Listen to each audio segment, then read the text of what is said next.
Salam əziz şagirdlər, bugün sizə növbəti izahımızı verəcəm. Deməli, belə bir qayda var ki, təzə qaydalara əsasən və bu qaydalar tezcə artıq tətbiq edilir. Ov-öv birləşmələri olan sözlərdə səs düşmə hadisəsi baş vermir.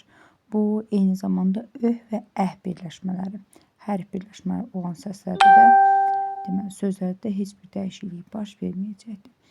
Amma bir şeyi nəzərdə saxlamağınızı istəyirəm ki, bu öh birləşməsi, öv birləşməsi, ov birləşməsi, əh birləşməsi olan hissədə heç bir dəyişiklik baş vermir. Elə dəhşətli sözünü götürəcəm. Dəhşətli sözü əh hissəsində heç bir dəyişiklik baş verməyəcək. Bu aydın məsələdir. Amma dəhşətli samitlə, deməli, şəkilçisi sonda qoşulubdur sözə. Leksik şəkilçidir. Dəhşət ismindən dəhşətli sifət yaradıbdır. Bu isə deməli fərqli tələffüz olur. Dəhşətli formasında tələffüz ediləcək.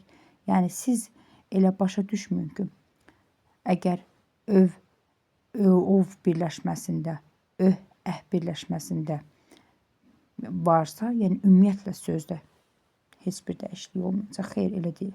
Sadəcə siz bu hissəyə baxacaqsınız ki, burada heç bir dəyişiklik olmur. Sözün digər hissəsində şəkilçi fərqli tələffüz oluna bilər, düşmə baş verə bilər, artma baş verə bilər. Bunlarla diqqətli olmaq lazımdır test işləyərkən.